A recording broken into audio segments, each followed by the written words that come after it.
Story number 1. Whispers of Silver City. I still wake up in the dead of night, heart pounding and drenched in sweat, haunted by the memories of that terrifying night in Silver City, Nevada. It was a crisp October evening in 2010 when my friends and I decided to escape the chaos of our daily lives and seek solace in the desolate beauty of an abandoned mining town. Silver City, once a bustling hub of silver extraction, had long since been abandoned, its remnants swallowed by time and neglect. The allure of exploring a ghost town, with its eerie silence and forgotten stories, was irresistible. Our group consisted of 5 friends: Jake, Emily, Sarah, Mike, and me, each with our own reasons for seeking adventure. We were drawn together by a shared love for the unknown, a desire to uncover the secrets that lay hidden in places like Silver City. Armed with backpacks, camping gear, and a sense of youthful bravado, we set out early on a Friday afternoon, eager to immerse ourselves in the haunting atmosphere of the abandoned town. As we approached Silver City, the landscape transformed before our eyes. The once vibrant streets were now overgrown with weeds, the buildings crumbling and worn by years of exposure to the harsh desert climate. The air was thick with the scent of dust and decay, a constant reminder of the town's forgotten glory. Despite the desolation, there was an undeniable beauty to Silver City, a melancholic charm that spoke of lives once lived and dreams now shattered. We set up camp near the old general store, the largest and most intact building in town. The sun began to set, casting long shadows that danced across the sandy roads and highlighting the skeletal remains of buildings that stood as silent sentinels to the past. As night fell, the temperature dropped sharply, the cool desert air replacing the warmth of the day. We gathered around a makeshift fire, the flickering flames providing a semblance of comfort amidst the surrounding darkness. "Did you hear that?" Sarah asked, her voice barely above a whisper. We all fell silent, our eyes scanning the perimeter of our campsite. At first, there was nothing, just the crackling of the fire and the distant howl of a coyote. But then, faint sounds began to emerge from the darkness. It started with the sound of metal clanging, a rhythmic tapping that echoed through the empty streets.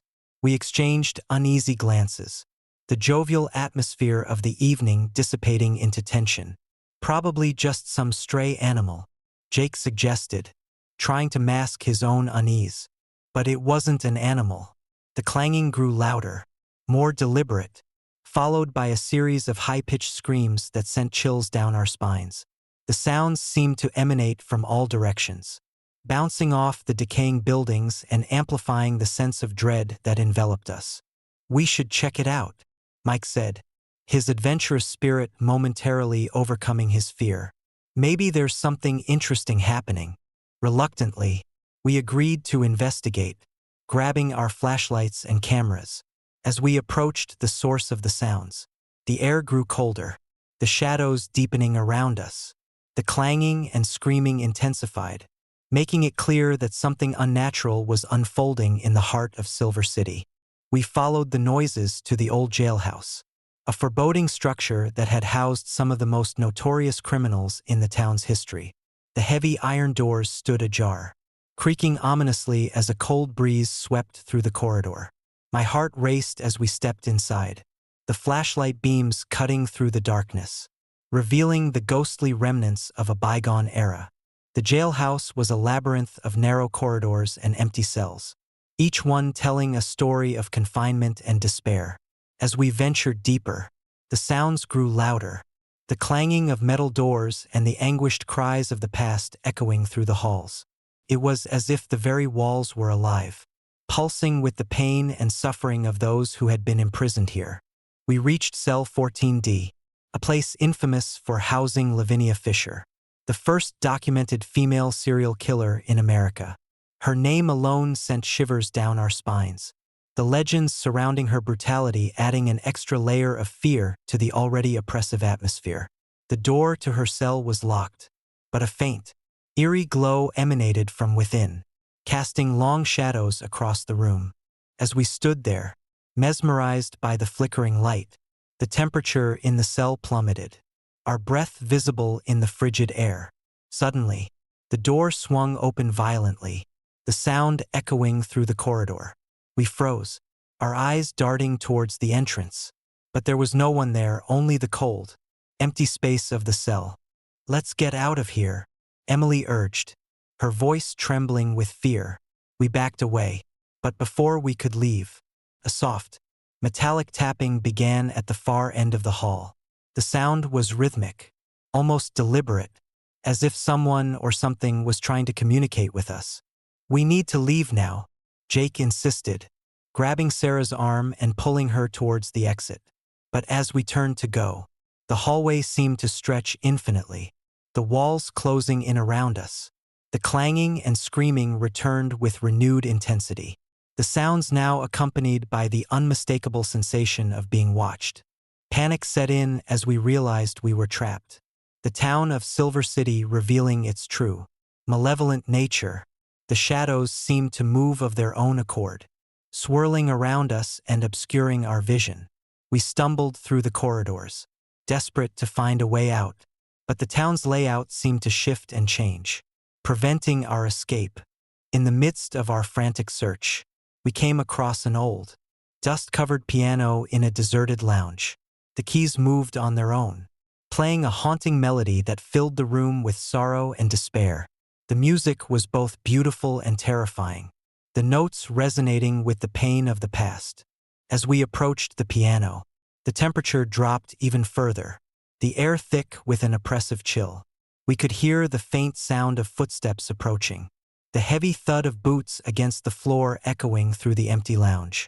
My heart pounded in my chest as I turned to see a shadowy figure standing at the end of the room, a man with no face, his presence both menacing and sorrowful. "Who are you?" I demanded, my voice shaking with fear. The figure remained silent, his hollow eyes fixed on us with an intensity that made my blood run cold. Suddenly, the man reached out a hand, and a surge of energy pulsed through the room, knocking us back and sending the piano crashing to the floor. The shadows closed in around us, the walls pulsating with dark energy as the cries and clanging sounds intensified into a cacophony of anguish.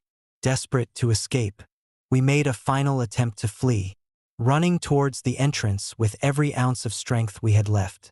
The shadows seemed to chase us, their cold fingers reaching out to ensnare us in their eternal torment. Just as we were about to collapse from exhaustion and fear, a blinding light pierced through the darkness, illuminating the exit and banishing the shadows that had tormented us. We stumbled out of the jailhouse, gasping for breath as the first light of dawn began to break over the horizon. The oppressive atmosphere lifted, replaced by the cool, calm air of the desert morning. We didn't stop running until we reached our campsite, our minds reeling from the horrors we had just witnessed. The next morning, as we packed up our gear, we noticed something chilling. Traces of a dusty silver handprint smeared across the windshield of our car. The handprint was dark and indistinct, as if it had been left by an unseen force, a silent reminder of the malevolent presence that had haunted us throughout the night.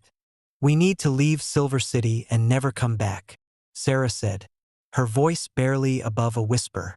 The memory of that night, the shadowy figures, and the haunting cries would stay with us forever, a testament to the dark secrets that lay hidden within the abandoned town. In the days that followed, we tried to rationalize our experience, telling ourselves it was a combination of overactive imaginations and the eerie atmosphere of the ghost town.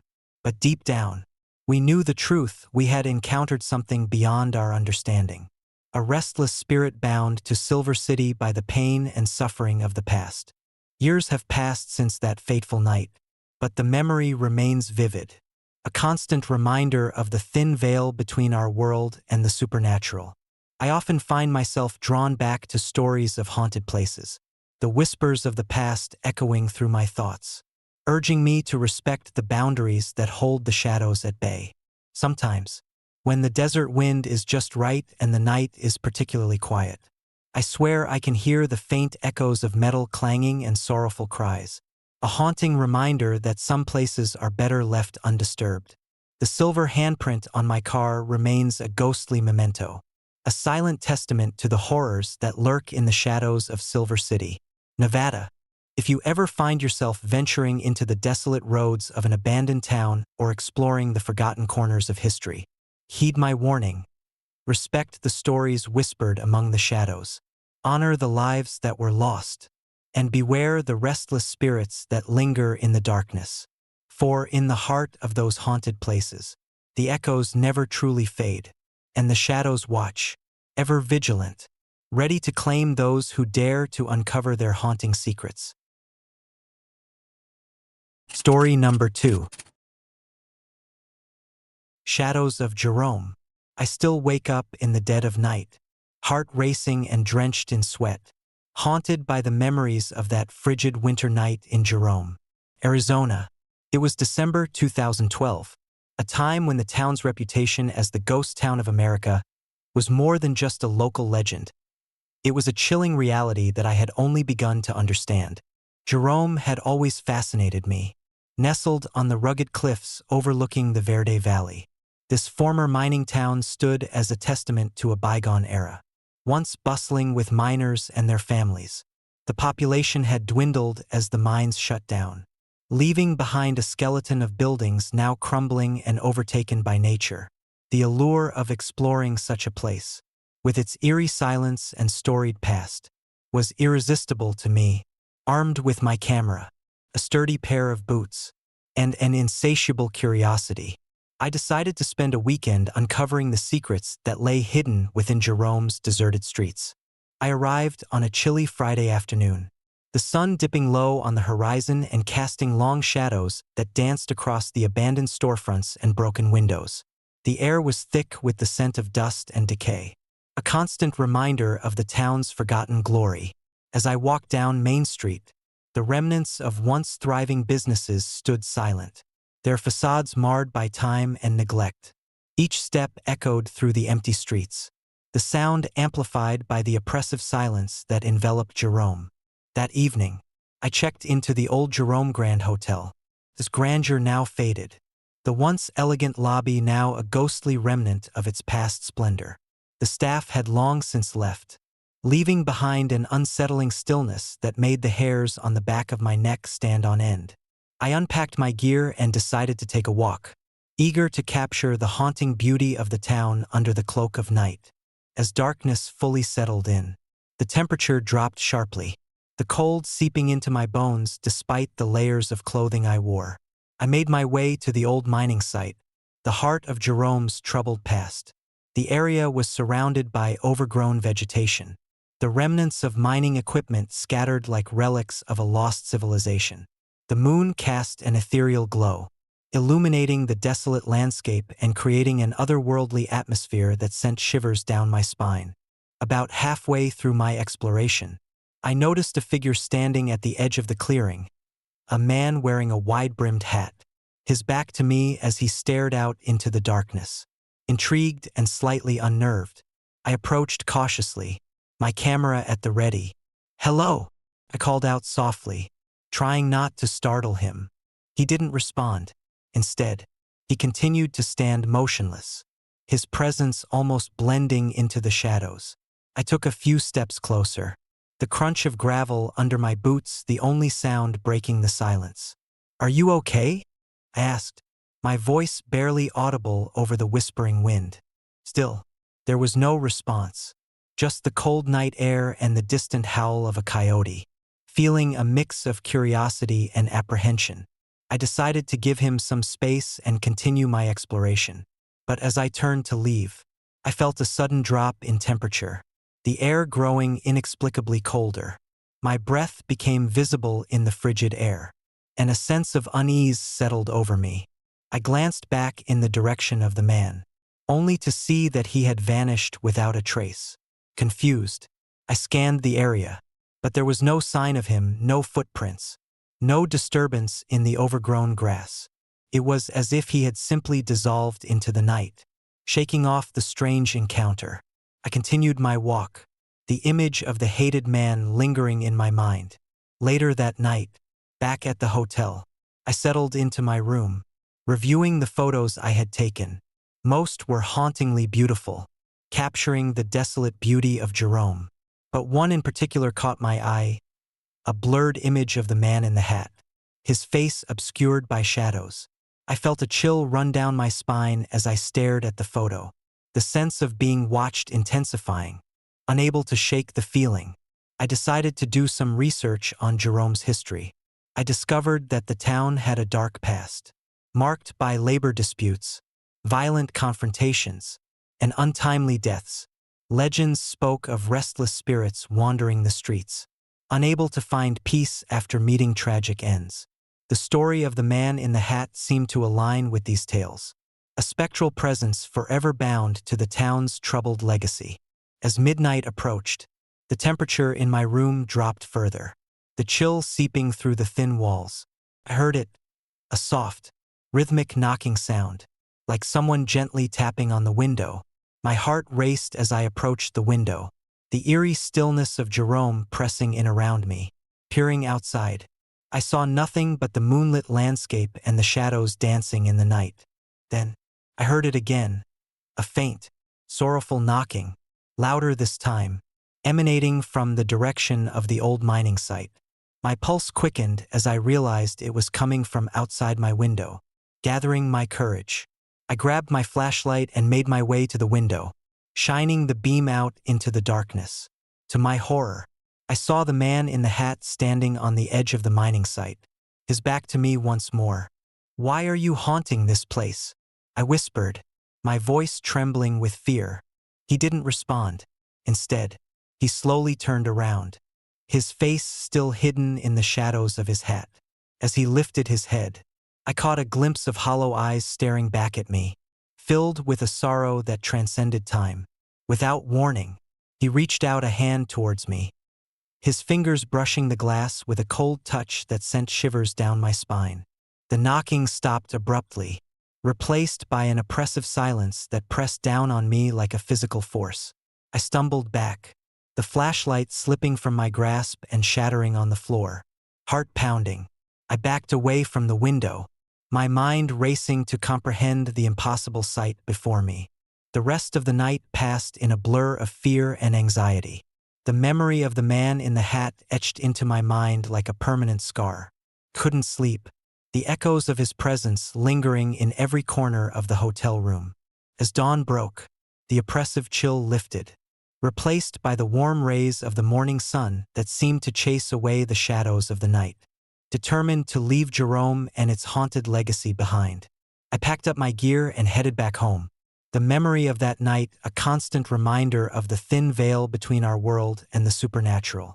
The image of the hollow-eyed man in the hat stayed with me, a ghostly presence that refused to fade, haunting my dreams and coloring my waking hours with an unshakable dread. In the days that followed, I tried to rationalize what had happened, telling myself it was a combination of stress, fatigue, and the eerie atmosphere of the ghost town. But deep down, I knew the truth. We had encountered something beyond our understanding, a restless spirit bound to Jerome by a tragic past and an unresolved anguish that kept him tethered to the mortal realm. Years have passed since that fateful night, but the memory remains vivid, a constant shadow that follows me wherever I go. I often find myself drawn back to stories of haunted places, the whispers of the past echoing through my thoughts, urging me to respect the boundaries that hold the shadows at bay.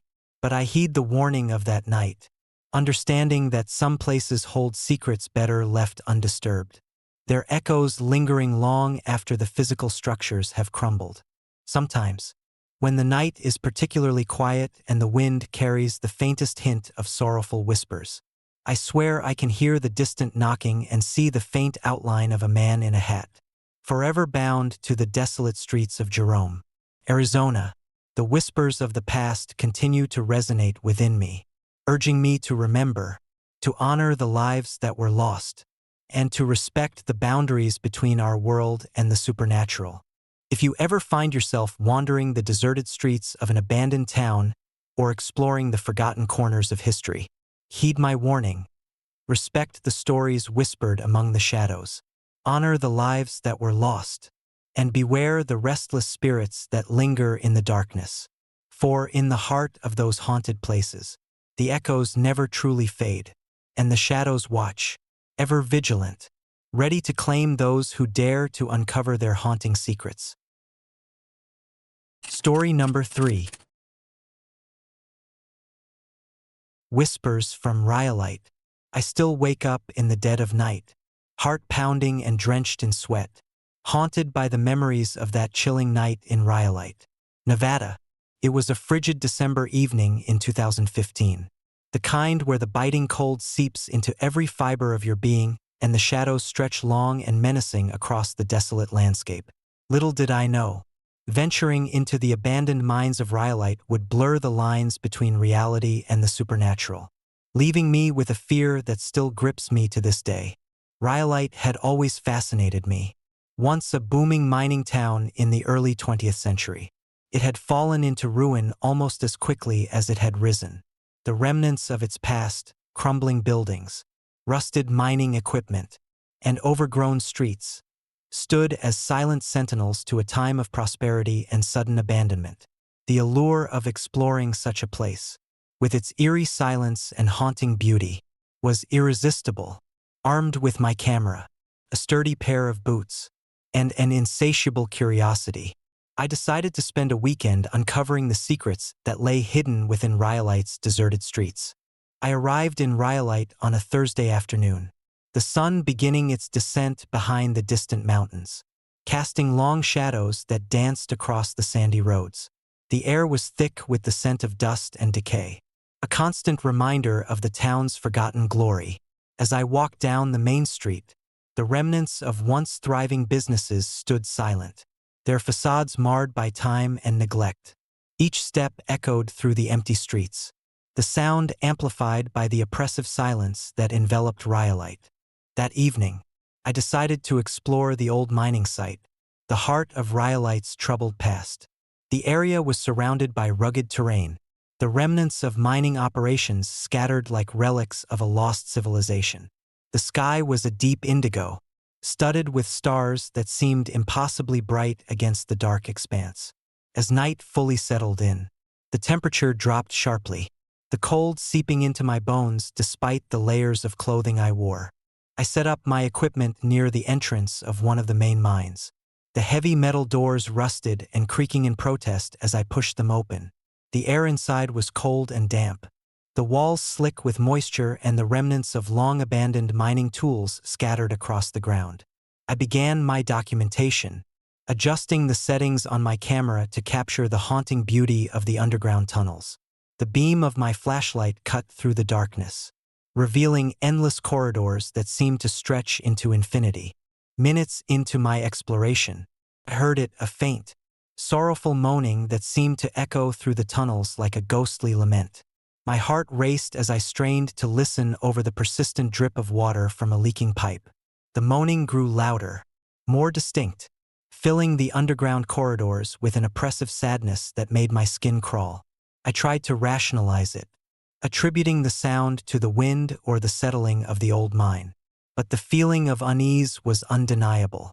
As I ventured deeper into the mine, the temperature seemed to drop further, my breath visible in the frigid air. The moaning continued, now accompanied by faint whispers in an unknown language, their words indecipherable but filled with a palpable sense of despair. I felt a chill run down my spine, the oppressive atmosphere making it difficult to breathe. Every shadow seemed to hide a fragment of the past, every flicker of light a glimpse into a world long gone. I reached a junction in the tunnels, the paths branching off in different directions. The moaning seemed to emanate from all around me, the whispers intertwining with the ghostly cries in a haunting symphony. My flashlight flickered, the beam wavering as if struggling to maintain its strength against the overwhelming darkness. Determined to uncover the source of the sounds, I chose the left path, my steps echoing loudly in the silent tunnels.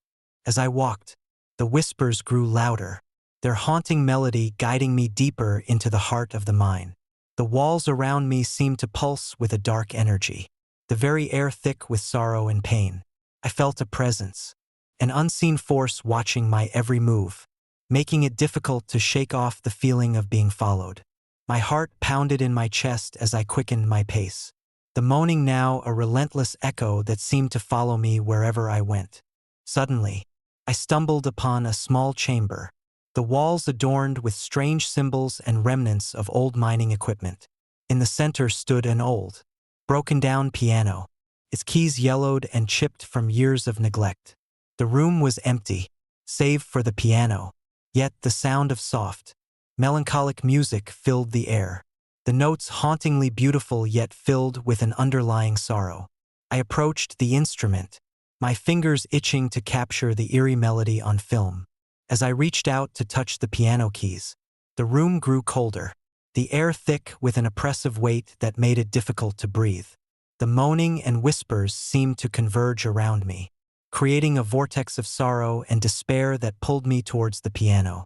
I froze, my hand hovering over the keys as the haunting melody swelled, the music now playing itself in a spectral performance that was both mesmerizing and terrifying. Suddenly, the temperature plummeted further, my breath visible in the icy air as a shadowy figure materialized in the corner of the chamber. A man wearing a wide-brimmed hat, his face obscured by darkness. He stood motionless, his presence filled with a sorrow that transcended time. His hollow eyes fixed on me with an intensity that sent chills down my spine. "Who are you?" I demanded, my voice barely above a whisper, the fear and awe blending into a cocktail of emotions that left me trembling. The man didn't respond. Instead, he began to move slowly towards me, his steps deliberate and heavy on the cold stone floor. The whispers grew louder, their voices intertwining with the haunting melody of the piano, creating a symphony of anguish that filled the chamber. I felt a pull, an irresistible force drawing me closer to the specter, his presence overwhelming and suffocating. Desperate to escape, I turned and tried to flee, but the tunnels seemed to twist and warp around me, the paths leading me deeper into the heart of the mine. The man continued to advance, his hollow gaze fixed on me, the whispers now a deafening roar that filled my ears and clouded my mind. My heart raced as I struggled to find a way out, the oppressive darkness pressing down on me like a physical force. Just as I felt myself succumbing to the overwhelming fear, the chamber began to shake violently, the walls cracking and the ceiling collapsing around me. The piano's haunting melody reached a crescendo, the notes piercing through the chaos as the room descended into complete darkness. I closed my eyes, bracing myself for the end, but instead, the shaking stopped abruptly, replaced by an eerie silence that was both terrifying and surreal. When I opened my eyes, I was standing outside the mine, the morning sun breaking through the lingering fog and casting long shadows across the entrance. The chamber, the piano, and the shadowy figure had vanished without a trace, leaving me alone in the silent tunnels of rhyolite. My breath came in ragged gasps as I stumbled out of the mine, the oppressive weight of the night lifting as I made my way back to the surface. As I emerged from the darkness, I noticed something chilling, a set of footprints in the sand leading away from the mine entrance, the prints deep and defined despite the years of neglect. The footprints belonged to no one I knew, yet they seemed to mirror my own steps, as if someone or something had followed me into the heart of rhyolite. Determined to leave the haunted town behind, I packed up my gear and hurried back to my car, the memory of that night a constant presence in my mind. The moaning and whispers had ceased, but the fear and awe lingered, a haunting reminder of the thin veil between our world and the restless spirits of the past. In the days that followed, I reviewed the photos I had taken, each one a haunting testament to the horrors I had witnessed. Most were beautiful, capturing the desolate beauty of rhyolite, but one in particular stood out, a blurred image of the shadowy man in the hat, his hollow eyes staring directly into the lens, filled with an indescribable sorrow. I shared my experience with friends and fellow enthusiasts, but most dismissed it as a vivid hallucination, a product of the eerie atmosphere and the overactive imagination that often accompanies exploration of haunted places. But deep down, I knew the truth: we had encountered something beyond our understanding, a restless spirit bound to Rhyolite by a tragic past and an unresolved anguish that kept him tethered to the mortal realm. Years have passed since that night in Rhyolite, but the memory remains vivid, a constant shadow that follows me wherever I go. I often find myself drawn back to the stories of haunted towns and abandoned mines, the whispers of the past echoing through my thoughts, urging me to respect the boundaries that hold the shadows at bay. But I heed the warning of that night, understanding that some places hold secrets better left undisturbed, their echoes lingering long after the physical structures have crumbled. Sometimes, when the night is particularly quiet and the wind carries the faintest hint of sorrowful whispers, I swear I can hear the distant moaning and the soft whispers of lost souls, a haunting reminder that the past never truly fades. The whispers of Rhyolite continue to resonate within me, urging me to remember, to honor the lives that were lost, and to respect the boundaries between our world and the supernatural. If you ever find yourself wandering the desolate roads of an abandoned town or exploring the forgotten corners of history, heed my warning. Respect the stories whispered among the shadows. Honor the lives that were lost, and beware the restless spirits that linger in the darkness. For in the heart of those haunted places, the echoes never truly fade, and the shadows watch, ever vigilant, ready to claim those who dare to uncover their haunting secrets. Story number 4. Shadows over Pitcher. I still wake up in the dead of night, heart racing and drenched in sweat, haunted by the memories of that frigid evening in Pitcher, Oklahoma. It was November 2018, a time when the wind howled through the skeletal remains of what was once a thriving mining town. Little did I know, stepping into the desolate streets of Pitcher would blur the lines between reality and the supernatural, leaving me with a fear that still grips me to this day. Pitcher had always been a place of dark fascination for me. Once a bustling hub during the peak of the mining boom, it had been abandoned almost as quickly as it had flourished. The relentless extraction of minerals had left the land scarred and toxic, forcing residents to flee as the environmental degradation made living conditions unbearable. Now, Pitcher stood as a ghost town, its buildings crumbling and overgrown with weeds, a silent testament to the fleeting nature of human prosperity. I arrived in Pitcher on a chilly October afternoon, the sun casting long shadows that danced eerily across the abandoned streets.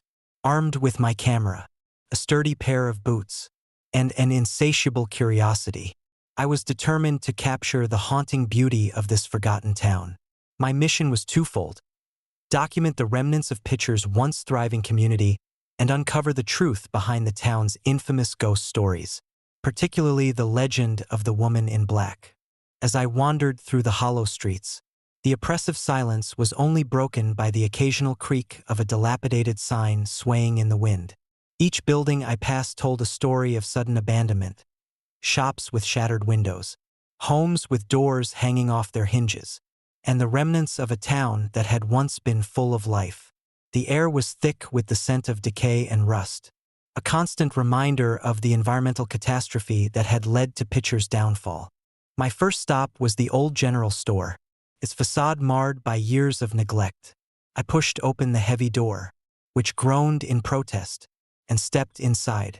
The interior was dark, the once bright shelves now empty and covered in a thick layer of dust. As I set up my camera to capture the haunting stillness, I couldn't shake the feeling that I was being watched. The shadows seemed to move with a life of their own, whispering secrets of the past. Determined to explore further, I made my way to the heart of the town, the main street, where the remnants of Pitcher's bustling life lay scattered like forgotten memories.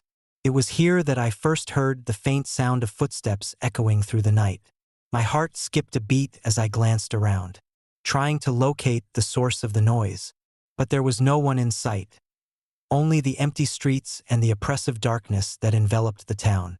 As the evening descended, the temperature dropped sharply, the cold air biting through my layers of clothing. I decided to head towards the old hotel, another relic of Pitcher's prosperous past. The grand building stood ominously against the night sky, its once opulent exterior now a shell of crumbling plaster and broken glass. Inside, the lobby was eerily silent, the remnants of lavish furnishings covered in dust and cobwebs.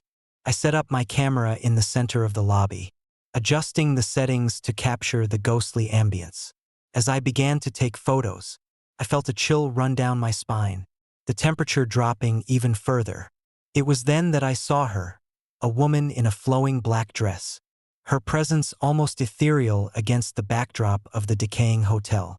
Her eyes glowed a vivid red, piercing through the darkness with an intensity that made my blood run cold. "Who are you?" I whispered, my voice barely audible over the beating of my heart. The woman didn't respond. Instead, she began to walk towards me, her movements graceful yet unsettling.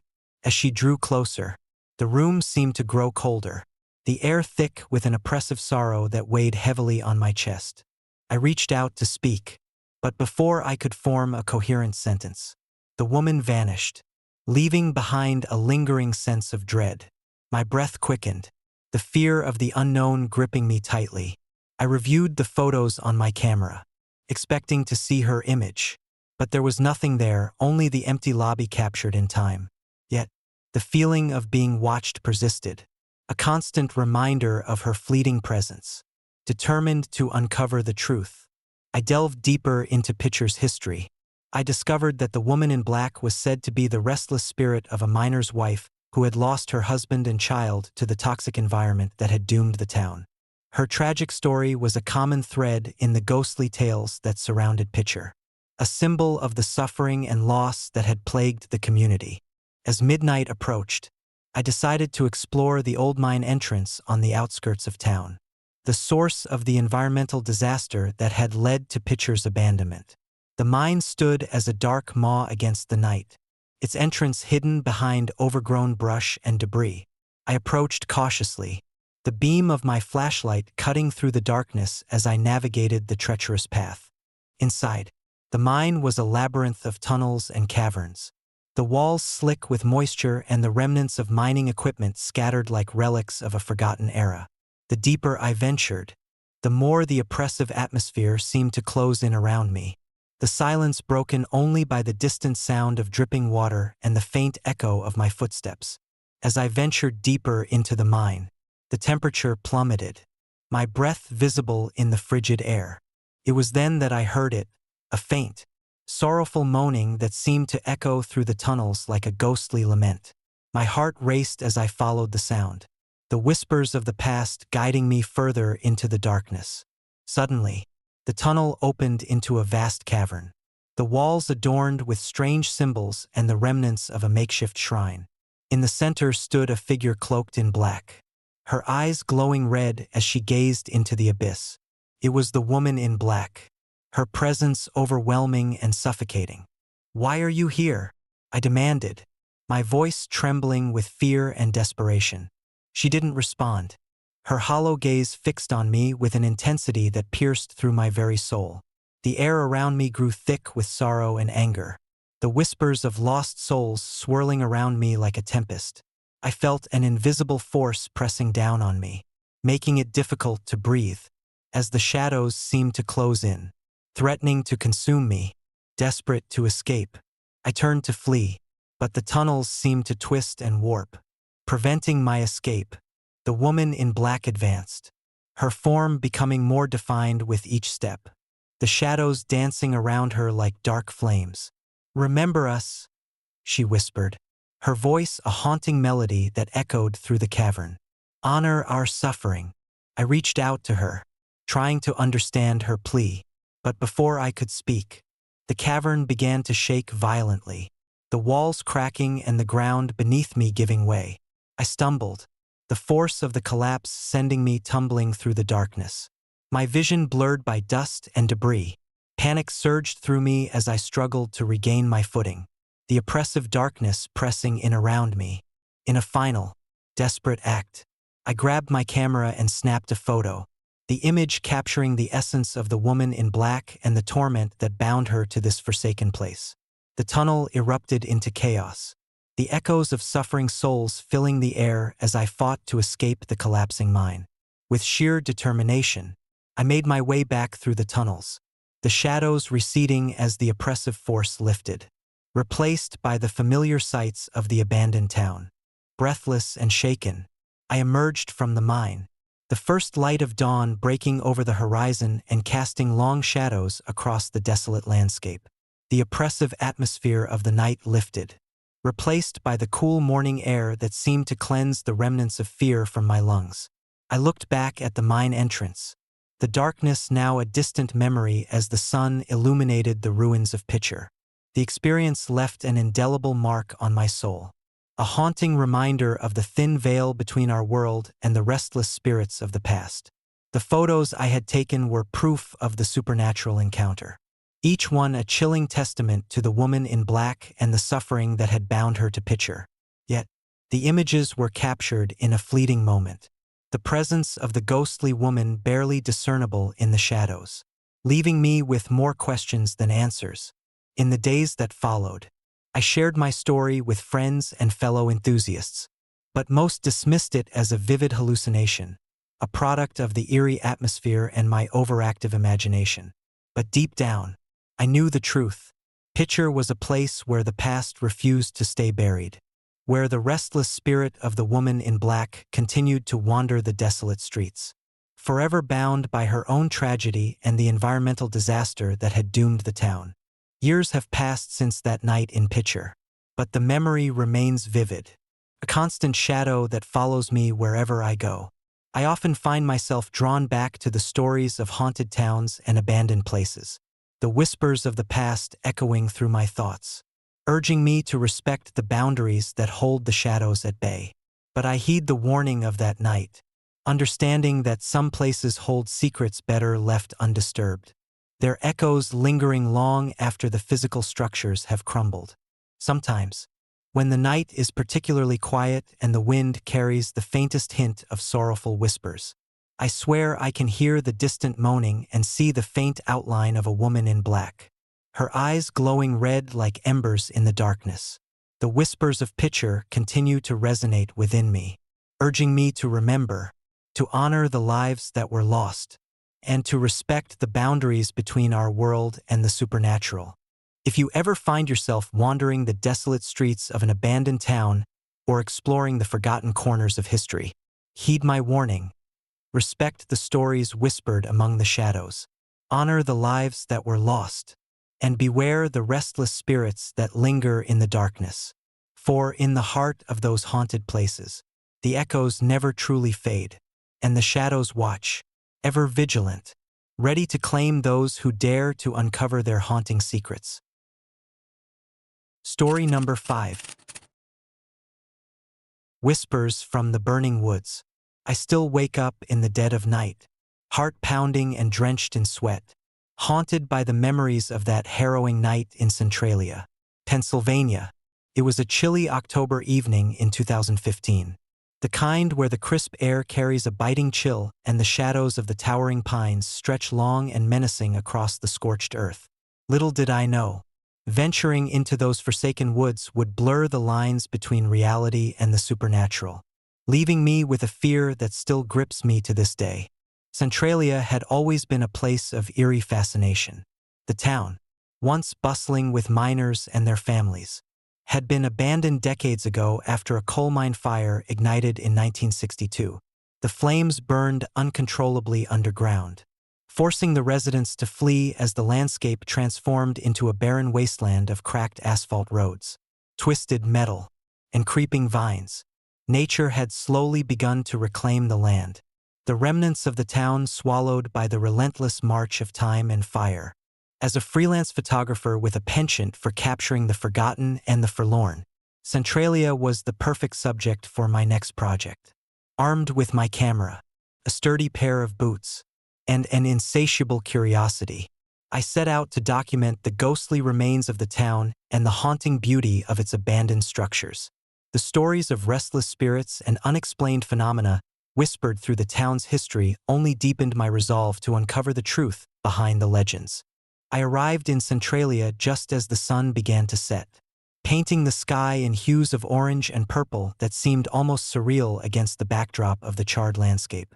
The air was thick with the scent of smoke and decay, a constant reminder of the fire that still raged beneath the surface. As I navigated through the twisted remnants of Main Street, my flashlight cast long, wavering shadows that danced along the walls of the crumbling buildings. Each step I took echoed through the empty streets, the silence broken only by the distant crackling of flames and the occasional creak of metal under the strain of the underground fire. My first stop was the old town hall, its once grand facade now marred by scorch marks and graffiti from vandals long gone. I set up my tripod in the center of the main auditorium, the broken seats and stage serving as a grim reminder of the lives that had been uprooted by the relentless flames.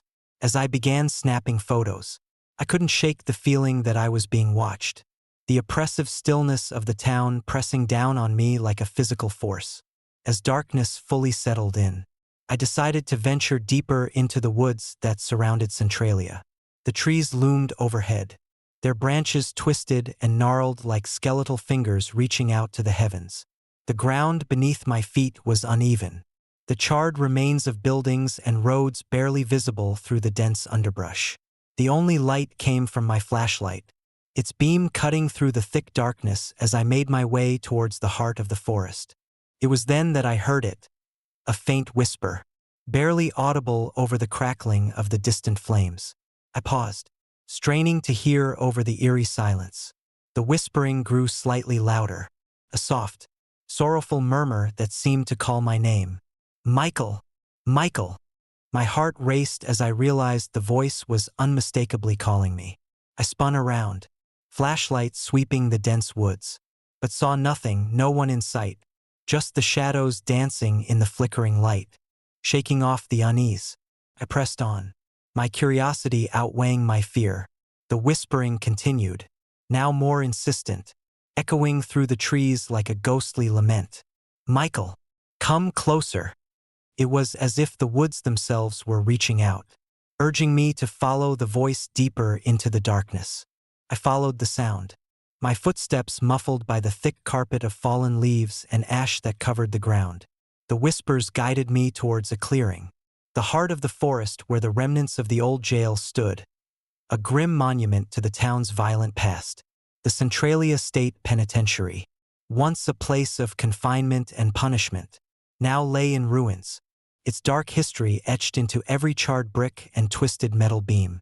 As I approached the old prison, the temperature dropped sharply, the air growing colder with each step. My breath formed visible clouds in the frigid air as I pushed open the wrought iron gates, their once ornate designs now warped and broken by the relentless fire. The courtyard was eerily silent, the only sounds being the distant crackling of flames and the whispering winds that seemed to carry the voices of the past. I made my way to the main entrance, the heavy doors hanging crookedly on their hinges. Pushing them open, I stepped into the darkened interior, my flashlight beam revealing the decaying grandeur of the main hall. The walls were adorned with fading murals depicting scenes of punishment and despair, their colors dulled by the ravages of time and fire. As I ventured further inside, the whispers grew louder, the voices now a chorus of sorrow and anger that seemed to reverberate through the very walls of the prison. In the center of the main hall stood the old piano, its keys yellowed and chipped, yet still able to produce a haunting melody. I approached the instrument, drawn by the soft, melancholic notes that seemed to play themselves. As I reached out to touch the keys, the music stopped abruptly, replaced by a deafening silence that pressed down on me like a vice. Suddenly, the temperature plummeted further, the air growing thick with the scent of smoke and something else, something metallic that made my stomach churn. I felt a presence behind me, an invisible force that made it difficult to breathe. Spinning around, I caught a glimpse of a shadowy figure standing at the end of the hall, a man dressed in old-fashioned prison garb, his face obscured by the darkness, his eyes hollow and empty. "Who are you?" I demanded, my voice trembling with fear and desperation. The figure didn't respond, merely standing there with his empty gaze fixed on me. The whispers intensified, a cacophony of voices that seemed to echo the torment and suffering that had occurred within these walls. "Remember us? Remember our pain. The voices chorused, their sorrowful pleas filling the air. I took a step forward, my heart pounding in my chest. But the figure remained motionless, his presence oppressive and unyielding. The air around me grew colder still, the shadows deepening as if the very darkness was closing in. "Why are you haunting this place?" I asked, my voice barely above a whisper. The figure slowly began to move towards me, his steps deliberate and heavy on the cracked stone floor. As he drew closer, the whispers grew louder, their voices intertwining with the soft, melancholic notes of the self-playing piano. I could feel the weight of countless lives lost to the flames and the despair that had consumed them, their spirits trapped in an eternal nightmare, desperate to escape. I turned and fled down the hallway, the whispers chasing me like a relentless storm. The corridors seemed to twist and warp around me, the walls closing in as the shadows reached out to claim me as one of their own. My flashlight flickered violently, the beam cutting through the darkness just enough to reveal fleeting glimpses of ghostly figures lurking in the corners of my vision. I burst through the main entrance, the cold night air hitting me like a tidal wave, my lungs burning as I gasped for breath. The whispers followed me, their voices a haunting reminder of the torment that still lingered within the walls of the old prison. I didn't stop running until I reached my car, the engine roaring to life as I sped away from the haunted town. The image of the hollow-eyed figure etched into my mind, driving back through the desolate roads of Centralia. The whispers seemed to fade behind me, replaced by the distant crackling of flames and the howling wind. But the fear remained, a lingering presence that refused to leave me, a constant reminder that some places hold secrets better left undisturbed. In the days that followed, I couldn't shake the memory of that night. The image of the shadowy figure and the sorrowful whispers haunted my dreams. The line between reality and the supernatural blurred in my mind. I shared my experience with friends and fellow photographers, but most dismissed it as a vivid hallucination, a product of the eerie atmosphere and my overactive imagination. But deep down, I knew the truth. Centralia was a place where the past refused to stay buried, where the restless spirits of the fallen still wandered the desolate streets, their sorrowful cries echoing through the burning woods. The whispers were real, a constant reminder of the lives lost to the flames and the suffering that had consumed them. Years have passed since that fateful night, but the memory remains vivid, a constant shadow that follows me wherever I go. I often find myself drawn back to the stories of haunted places, the whispers of the past echoing through my thoughts, reminding me that some boundaries are better left undisturbed. But I heed the warning of that night, respecting the limits that hold the shadows at bay and honoring the memories of those who never found peace within the burning woods of Centralia. Sometimes, when the night is particularly quiet and the wind carries the faintest hint of sorrowful whispers, I swear I can hear the distant echoes of piano melodies and the soft, sorrowful cries of lost souls. The whispers of Centralia continue to resonate within me, urging me to remember, to honor the lives that were lost, and to respect the boundaries between our world and the supernatural. If you ever find yourself wandering the desolate roads of an abandoned town or exploring the forgotten corners of history, heed my warning. Respect the stories whispered among the shadows. Honor the lives that were lost, and beware the restless spirits that linger in the darkness. For in the heart of those haunted places, the echoes never truly fade, and the shadows watch, ever vigilant, ready to claim those who dare to uncover their haunting secrets. Story number 6. Shadows on the border. I still wake up in the dead of night, heart racing and drenched in sweat, haunted by the memory of that eerie night in Terlingua, Texas. It was a chilly October evening in 2012, the kind where the desert air carries a biting chill and the vast, open skies seem to hold secrets that the daylight never reveals. Little did I know, a simple road trip with my partner, Laura, would turn into a nightmare that blurred the lines between reality and the supernatural. Terlingua, a ghost town near the Mexican border, had always fascinated me. The remnants of its booming mercury mining past stood as silent sentinels against the encroaching desert, their weathered facades whispering tales of prosperity and sudden abandonment. The allure of exploring such a place, with its desolate beauty and mysterious history, was irresistible.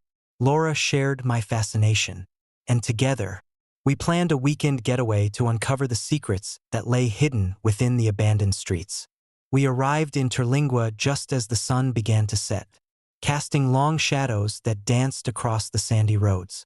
The town was eerily quiet, the only sounds being the distant howls of coyotes and the occasional rustle of tumbleweeds blown by the evening breeze. We checked into the old motel, its neon sign flickering sporadically, casting a ghostly glow on the deserted parking lot. The air inside was thick with the scent of mildew and the lingering presence of a bygone era. After settling in, we decided to take a drive through the town, eager to capture the haunting beauty of the abandoned buildings and the expansive desert landscape. The main road, once bustling with miners and merchants, was now a silent highway of decay. We snapped photos of the old saloon, the deserted gas station, and the remnants of what used to be a thriving community center. As darkness enveloped the town, the temperature dropped, the air growing colder and the shadows lengthening into the night. "Let's head back before it gets too late," Laura suggested, her breath visible in the chilly air. But as we turned to leave, an unsettling feeling settled over me, a sense that we weren't alone, that something was watching us from the darkness. We continued our drive, the headlights cutting through the vast expanse of the desert. The road ahead was desolate, the only light coming from the moon and our car's headlights reflecting off the endless sand. It was then that we first saw it, a dark figure standing in the middle of the road, illuminated by the pale moonlight. My heart skipped a beat as I slowed the car, trying to make out the details of the mysterious figure. "Did you see that?" Laura whispered, her voice trembling slightly. I nodded, pulling the car over to the side of the road. The figure remained motionless, his presence almost blending into the darkness. As we sat there in silence, the cold air seemed to press down on us, the only sound our own breathing and the distant howl of a coyote. "Maybe it's someone lost," I suggested, though the unease in my voice betrayed my skepticism. Before Laura could respond, the figure began to move slowly towards us, the steps deliberate and heavy on the sand. My heart pounded in my chest as I reached for my phone, ready to call for help. But before I could do so, the figure stopped abruptly, standing just a few feet away from our car. As if sensing our fear, the figure turned to face us. I strained to see any features, but the darkness obscured its face, leaving only a void where eyes should have been. "Who are you?" I called out, my voice barely above a whisper. The figure remained silent, his presence oppressive and cold. Suddenly, it raised a hand, pointing towards the nearby abandoned schoolhouse, a relic of the town's former glory now consumed by sand and time. "We need to go," Laura urged, her grip tightening on my arm. But as we prepared to leave, the road behind us began to shift, the asphalt seemingly stretching and warping under the weight of our fear. Panic surged through me as I tried to start the car, but the engine sputtered and died, leaving us stranded on the desolate road. The figure began to approach again, each step closer than the last, the air growing colder with every movement. "Please, let us go," pleaded, my voice cracking with desperation. But the figure didn't respond. Instead, it reached out a hand, and an icy wind swept through the car, extinguishing the headlights and plunging us into complete darkness. The temperature inside the car dropped drastically, my breath visible in the freezing air as Laura and I huddled together, terror gripping our hearts. In the darkness, we heard the faint sound of a piano playing, a melancholic melody that echoed through the night. The music seemed to emanate from the abandoned schoolhouse, its haunting notes weaving through the air like a spectral lullaby. The whispers of the past filled the car, voices lost to time but still yearning to be heard. Suddenly, the car jolted violently, the wind howling outside as if the desert itself was trying to tear us away. The figure stood at the window, its hollow eyes staring directly into our souls, the shadows around it flickering like living entities. "We need to leave now," Laura whispered, her voice trembling with fear. "This isn't real." But the road ahead remained empty, the sand stretching endlessly into the night. The whispers grew louder, the voices of those who had once walked these roads now crying out in eternal anguish, summoning every ounce of courage. I tried to start the car again, the engine struggling to come to life. As the engine finally roared back to life, the car began to move forward, the headlights cutting through the darkness once more. The figure faded into the distance, the shadows receding as we sped away from the haunted town. Breathing heavily, we didn't stop until we reached a nearby gas station, the warmth and light a stark contrast to the chilling nightmare we had just escaped. As we sat there, trying to catch our breath, Laura turned to me, her eyes wide with fear. "What was that?" she asked, her voice barely above a whisper. I shook my head, unable to find the words to explain the horror we had just experienced. "I don't know," I admitted, the image of the faceless figure and the haunting piano melody etched into my mind. "But I never want to see anything like that again." In the days that followed, the memory of that night lingered like a shadow, a constant reminder of the thin veil between our world and the supernatural. I couldn't shake the feeling that something had followed us, that the whispers of the past were still echoing through the desert winds. A few weeks later, I returned to Terlingua, driven by a need to understand what had happened. I visited the abandoned schoolhouse, the site of our terrifying encounter, hoping to find some answers. As I walked through the crumbling halls, the air grew colder, the shadows lengthening as the sun dipped below the horizon. I set up my camera, determined to capture evidence of the supernatural presence that had plagued us. Hours passed in silence, the only sounds being the distant howl of the wind and the faint creaking of the old building. Just as I was about to pack up, I heard it, the soft, sorrowful cries of children playing in the distance. Heart pounding, I followed the sound, my flashlight revealing a dimly lit hallway that led to the heart of the schoolhouse. As I approached the source of the sound, I saw a faint, shadowy figure standing in the center of the room, a faceless child, his presence both innocent and terrifying. "Why are you here?" I called out, my voice trembling with fear and desperation. The figure didn't respond, instead reaching out a hand that seemed to pass through me like mist. The air grew colder, the shadows dancing around me as the cries turned into laughter, a chilling reminder of the lives lost to the desert sands. Suddenly, the ground beneath me began to shake, the building groaning under the weight of unseen forces. The shadows closed in, the whispers of the past enveloping me in their eternal embrace. I felt a pull, an irresistible force drawing me towards the shadowy figure. My mind clouded with fear and sorrow. In a final act of desperation, I snapped a photo, the camera capturing the image of the faceless child and the encroaching shadows. The room erupted into chaos, the cries and laughter turning into a cacophony of despair that overwhelmed my senses. I stumbled back, breaking free from the invisible hold, and fled the schoolhouse, the shadows and whispers fading behind me as I made my escape.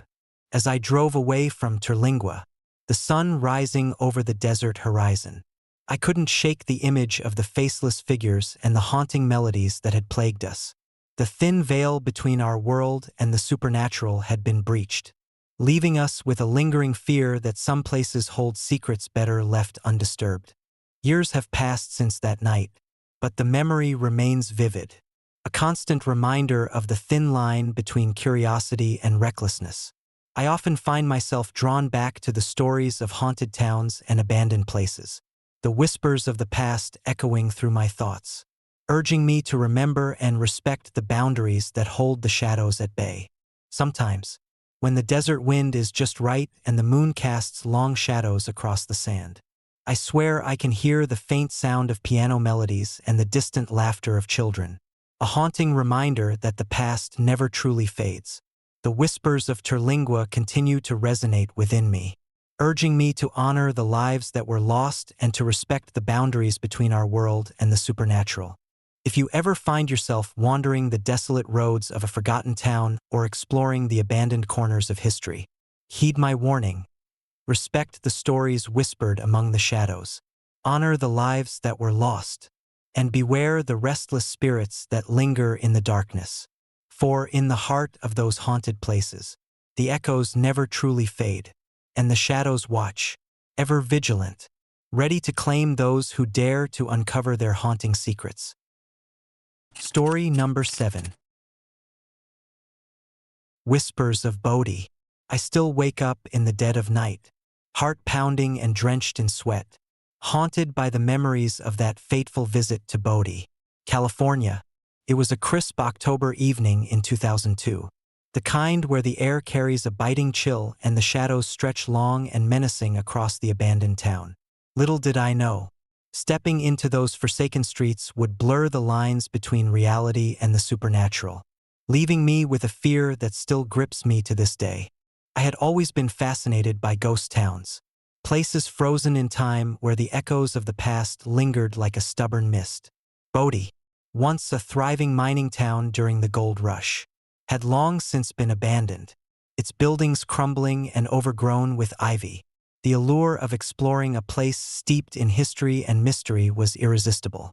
And so, armed with my camera, a sturdy pair of boots, and an insatiable curiosity, I set out to uncover the secrets of Bodhi. As I approached the town, the sun began to set, casting an amber glow that made the decaying structures appear almost ethereal. The streets were eerily silent, the only sounds being the crunch of gravel under my boots and the distant call of a lone coyote. The buildings stood as silent sentinels, their windows shattered and doors hanging ajar, revealing the darkness within. It was a stark reminder of the lives that once thrived here, now lost to time and neglect. I decided to start my exploration at the heart of Bodhi, the main street, the old general store, the bank, the schoolhouse, all stood as remnants of a bygone era, their facades weathered and worn by the relentless passage of years. As I walked down the street, my flashlight flickered, casting long, wavering shadows that danced along the walls of the abandoned buildings.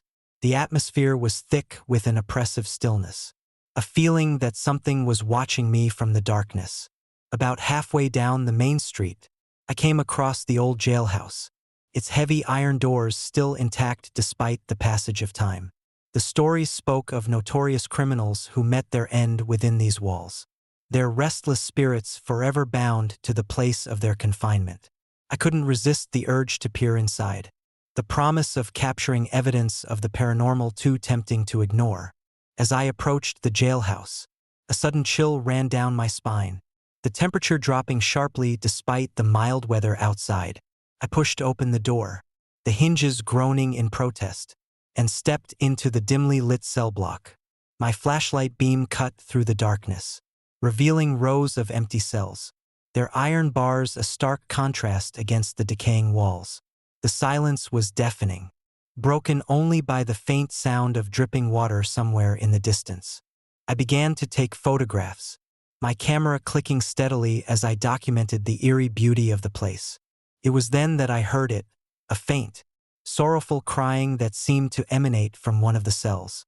My heart raced as I turned towards the sound, my flashlight trembling in my hand. "Hello," I called out, my voice barely above a whisper. "Is someone here?" The crying grew louder, more distinct, echoing through the empty corridors like the ghostly lament of a lost soul. I followed the sound, my footsteps echoing in the hollow space, until I reached cell 14D, the room where Lavinia Fisher, the first female serial killer in America, had been held.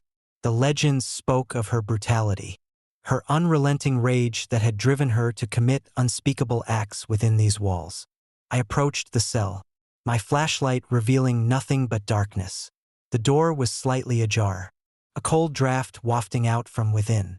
I pushed it open further, the crying now a cacophony of anguish that seemed to shake the very foundation of the building. Inside, the cell was empty, save for a single, tattered blanket thrown carelessly across the floor. The air was thick with the scent of decay and something else, something metallic that made my stomach churn. As I stood there, trying to make sense of the inexplicable sound, my flashlight flickered violently, the beam darting erratically across the room.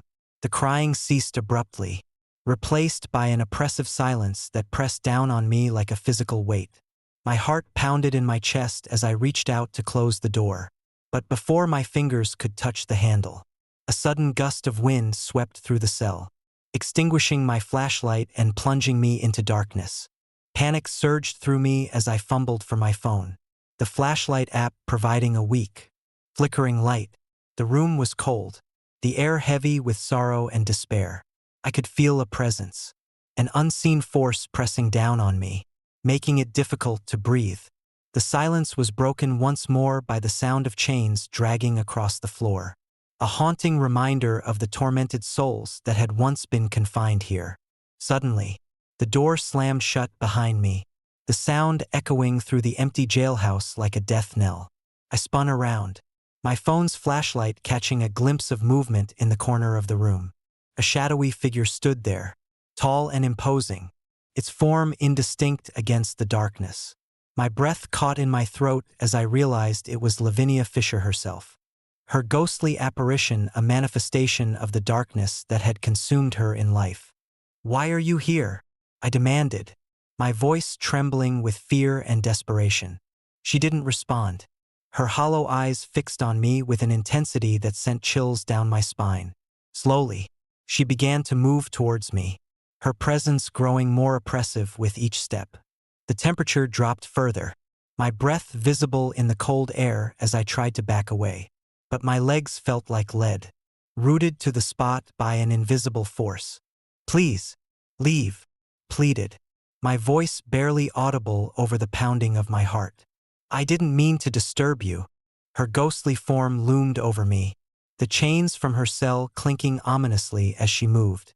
The room seemed to warp and twist around us, the walls closing in as the echoes of the past reverberated through the present.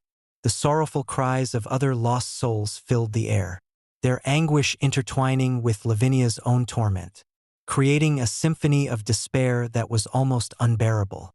In a last-ditch effort to escape, I turned and ran, the sound of my footsteps echoing in the empty corridors as I made my way back towards the entrance. The crying and chains seemed to follow me, a relentless reminder of the darkness that clung to the prison walls. I burst through the main door, the cold night air hitting me like a tidal wave, my lungs burning as I gasped for breath. I didn't stop running until I was safely back in my car, the engine roaring to life as I sped away from the haunted prison. My hands shook uncontrollably, the images of Lavinia Fisher's ghostly figure seared into my mind, a haunting reminder of the thin veil between our world and the restless spirits of the past.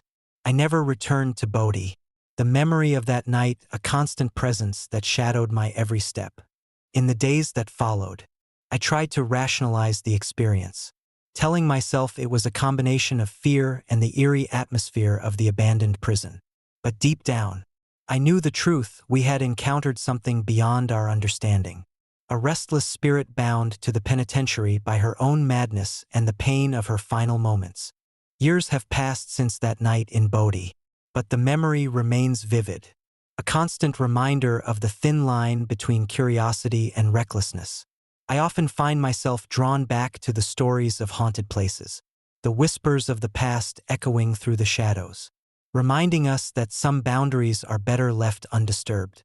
But I heed the warning of that night, respecting the limits that hold the shadows at bay and honoring the memories of those who never found peace within those stone walls.